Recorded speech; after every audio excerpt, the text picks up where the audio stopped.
नमस्कार दोस्तों, fourth I news में आप सभी का स्वागत है।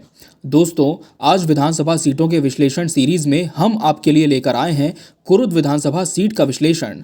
कुरुद विधानसभा सीट भी हमारे छत्तीसगढ़ की महत्वपूर्ण विधानसभा सीटों में से एक है। ये विधानसभा सीट छत्तीसगढ़ के धमतरी जिले के अंतर्गत आती है। वर्तमान में इस सीट से अजय चंद्राकर विधायक हैं।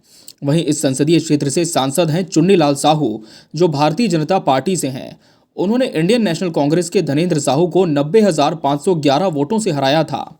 साल 2003 के छत्तीसगढ़ विधानसभा चुनाव में बीजेपी के अजय चंद्राकर ने 56,247 वोटों से इस सीट पर जीत दर्ज की थी। उन्होंने कांग्रेस की भुलेश्वरी दीपा साहू को हराया था, जिन्हें उस चुनाव में कुल 53,538 वोट मिले थे। मगर साल 2008 का विधानसभा चुनाव अजय चंद्राकर के लिए कुछ खास नहीं रहा। उस चुनाव में उनका मुकाबला कांग्रेस के लेखराम साहू से था।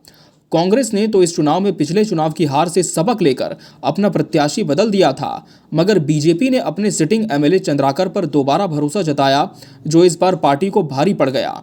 साल 2008 के विधानसभा चुनाव में कांग्रेस के लेखाराम साहू को 64,299 वोट मिले और वो पहली बार इस सीट से जीतकर विधानसभा पहुंचे।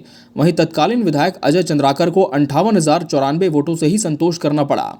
फिर आया साल 2013 का विधानसभा चुनाव। इसके पहले चुनाव की हार से अजय चंद्राकर वैसे ही बौखलाए हुए थे। इस चुनाव में कांग्रेस ने अपने सिटिंग एमएलए पर भरोसा जताते हुए लेखाराम साहू को दोबारा मैदान में उतारा, तो वहीं बीजेपी से एक बार फिर अजय चंद्राकर ने ताल ठोकी। कांग्रेस के लेखाराम साहू को इस बार मात्र 56,013 वोट मिले, जबकि बीजेपी के अजय चंद्राकर के पाले में कुल 83,190 वोट आए और इस तरह वो एक बड़ी लीड के साथ ये चुनाव जीते और दोबारा कुरुद की विधायकी कायम की। और अब बात करते हैं बीते चुनाव यानी 2018 की। ये चुनाव दो पार्टियों के बीच ना होकर त्रिकोणीय संघर्ष का चुनाव था। इस बार बीजेपी से एक बार फिर सिटिंग विधायक अजय चंद्राकर ही प्रत्याशी थे, तो वहीं कांग्रेस ने लक्ष्मीकांत साहू को मौका दिया, लेकिन इस बार निर्दलीय प्रत्याशी के रूप में नीलम चंद्राकर के चुनावी मैदान में उतरने से समीकरण बदलते नजर आए।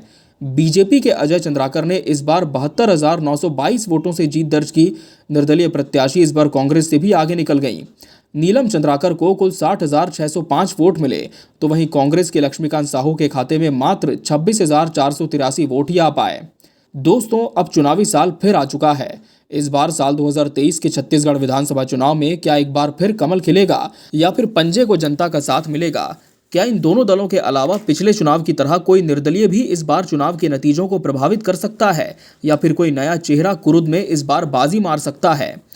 अपनी राय हमें कमेंट बॉक्स में जरूर बताएं। साथ ही ये भी बताएं कि आगे आप किस विधानसभा या किस राजनेता पर स्पेशल स्टोरी देखना चाहते हैं। बने रहिए फोर्थ आई न्यूज़ के साथ। नमस्कार।